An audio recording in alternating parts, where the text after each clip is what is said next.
Mr. President. Senator from Washington. Mr. President, I ask the quorum call be lifted. Without objection. Mr. President, across the country, women and survivors are angry. They are energized and they are making their voices heard. They are inspired by Dr. Ford and they are sharing stories of their own, often of the worst moments of their lives, and some for the first time ever, with their families, with their friends, and their senators. There are too many to share in one speech here on the Senate floor, but I want to touch on just a few. I heard from a woman in Sequim in Washington State who wrote to me saying, and I quote, "There have been rare moments in my life when I have felt compelled to speak out. This is one." She told me when she was in junior high school, she dated a boy she thought was, quote, one of the nicest guys ever. And then one day she went to his house while his parents were at church and he assaulted her, tried to rape her, and she only barely managed to escape and run from his house. She said she never told anyone about this because she didn't know who would believe her. She was worried that people would think it was her fault. But she told me that after Dr. Ford found the courage to come forward with her experience, she found the courage to share her own. Another woman from Everett, Washington, reached out to me that shared that she was sexually assaulted in a hotel elevator in the early 70s. She didn't tell a soul for 40 years until just a few days ago. She said that since that day, all those years ago, she has avoided getting into an elevator alone with another man if she possibly could, taking the stairs instead. She told me, quote, "It happened a long time ago, but it still matters," that she was inspired by the women who have so bravely spoken out about Judge Kavanaugh, and that she shared her story with me in the hopes I could make sure that her voice and the other voices of so many women were heard. I heard from another woman who lives on the Olympic Peninsula in my home state of Washington, and she told me when she was in college, she was raped by a man she was out on a date with. She remembered his name, but because she believes she was drugged, there were a whole lot of details she didn't remember. She didn't tell anyone about her experience for years, and she reached out to tell me she understood why Dr. Ford didn't come forward, and to express her anger that people continue to attack survivors, doubt them, and say they are just mixed up. Mr. President, there are so many more. I've received tens of thousands of letters and calls on this nomination with hundreds and hundreds of personal stories that my staff and I are still working to get through. They are heartbreaking, they are real, and they are just one small slice of the experiences being shared, the stories that are being told, and the voices bravely speaking up. Mr. President, while these women and survivors are so bravely sharing experiences, and while so many of us here in the Senate are making it clear we do believe them and support them, others are going in a very different direction. Last night, the President of the United States stood on a stage and openly mocked Dr. Ford for not remembering some details of what she has described as the most traumatic moment of her life.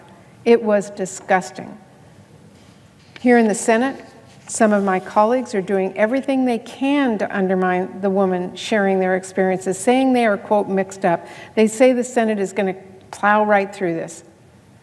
And the word coming out from the White House is they are doing everything they can to limit and rush the FBI investigation that they assured Democrats and Republicans would be full and thorough. So, Mr. President, I come to the floor today to ask three questions.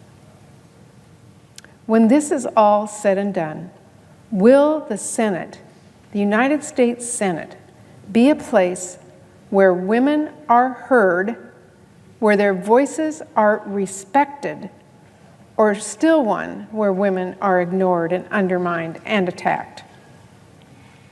Will the Senate do its job, truly do its job, to properly vet and investigate the President's nominee for a lifetime position on our nation's highest court, including pushing for a full FBI investigation where at least Dr. Ford and Judge Kavanaugh are interviewed, and making sure all relevant witnesses are heard and all relevant information is brought forward?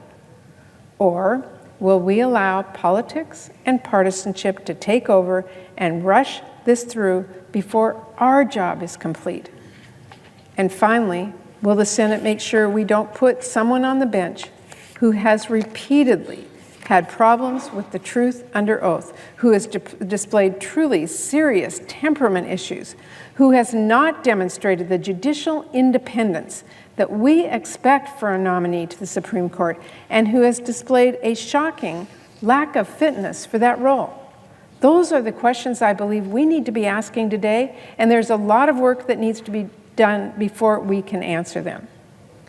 Mr. President, there have been a whole lot of distractions in the past few weeks, from yelling and screaming and outrage, real and feigned, to the finger pointing, to the partisanship, to the spin and kicking up of mud. But if you cut through all that and focus on what is real and what is important, there are some things we do know.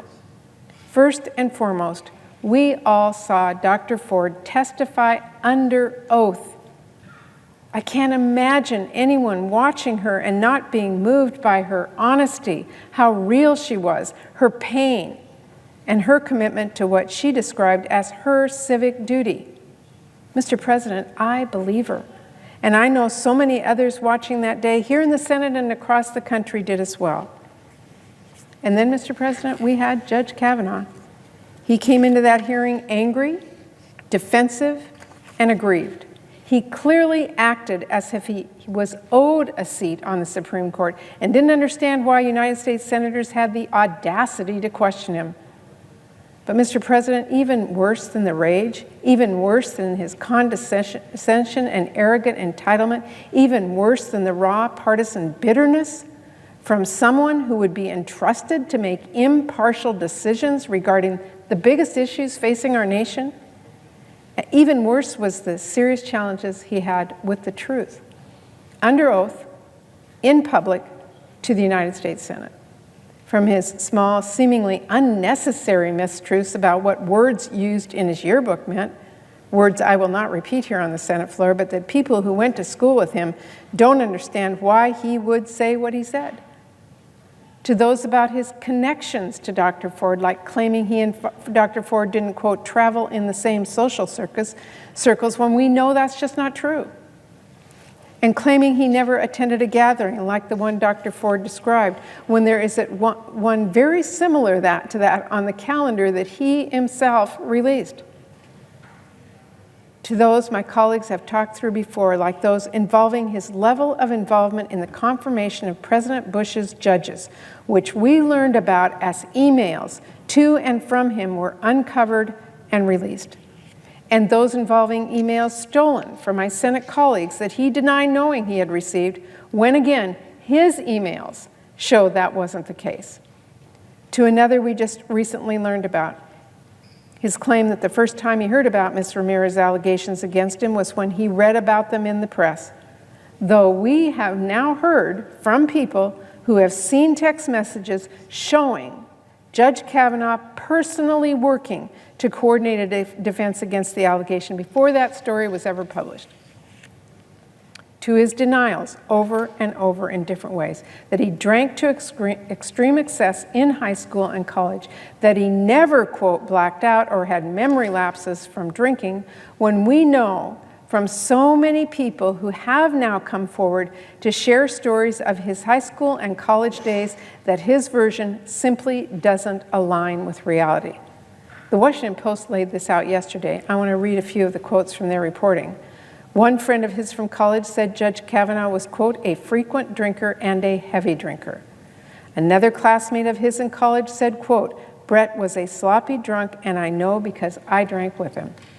And, quote, it's not credible for him to say that he's had no memory lapses in the nights that he drank to excess. Another classmate said there is, quote, no doubt in my mind that while at Yale, he was a big partier, often drank to excess, and there had to be a number of nights where he doesn't remember. I could go on and on. I have numerous other stories from classmates that you can find yourself in the Washington Post. Mr. President, it is not disqualifying to drink in college. It is not disqualifying to drink too much in college. But it is absolutely disqualifying to not tell senators the truth about doing those things under oath. It speaks to the kind of person Judge Kavanaugh is, and it speaks to the kind of Supreme Court judge he would be if he were to be confirmed. Someone who thinks they are above the law, above the truth, above the oath they raise their hand and swear by. And that, Mr. President, should absolutely be disqualifying. Mr. President, those are just a few of the honesty and credibility issues that we know about. There are many more, and I'm sure my colleagues will discuss, and there are others that can be uncovered in a full investigation. And that is the most important point. As I said before, we don't know everything just yet, but we do know some things, and everyone should agree that what we know is enough to want to dig deeper and get more information. That is why it is so telling that Judge Kavanaugh and his Republican defenders and protectors so clearly did not want any further investigation. We had Dr. Ford willing to share her story, take a polygraph, open herself up to any question and further investigations to help to get to the truth. And then we had Judge Kavanaugh doing everything possible to sweep this under the rug, move through it as quickly as possible, and prevent any information from coming out. And Mr. President, that tells us a lot. I am so glad a few of my Republican colleagues have done the right thing and slowed down this nomination to allow further investigation. There should have been more of them speaking up and doing our jobs. Shouldn't be such a brave act. But in this moment in the Republican Party, it is, and I do commend them. Because, Mr. President, here's the bottom line. Any of my colleagues can yell and scream until they are blue in the face about how aggrieved they are about this process. They can point fingers, push conspiracy theories, call it a sham. They can say this has gone on for longer than anyone wanted it to. They can do all that. I think they're wrong, and a lot of what they're complaining about is the ranking member of the committee respecting the wishes of Dr. Ford herself. But sure, they can do that. But at the end of the day, we are talking about a lifetime seat on the highest court in the land, the court making final decisions about our laws, our rights, and our freedoms. Surely we should take the time to do this right. Surely we should all want to make sure we don't put someone on the court who sexually assaulted someone. And surely we should want to take the full amount of time promised to fully investigate credible allegations and determine if Judge Kavanaugh told us the truth under oath.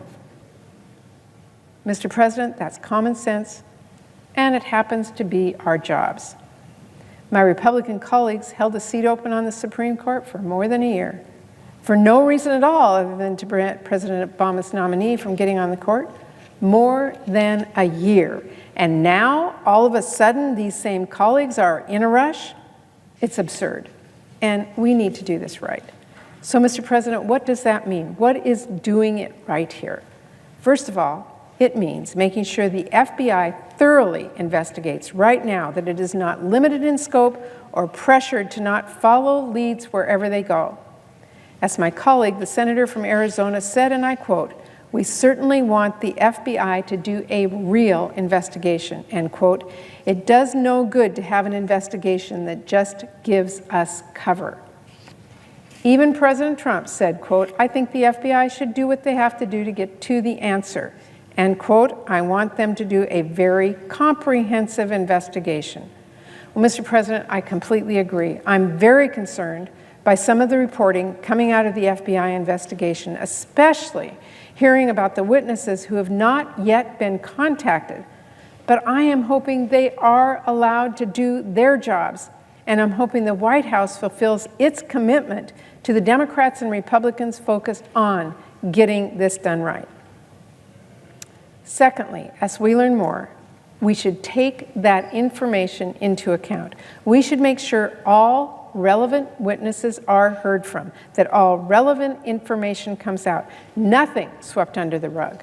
Because, Mr. President, there's one other thing we can be pretty sure of. Whether the information comes out now or comes out later, it will come out.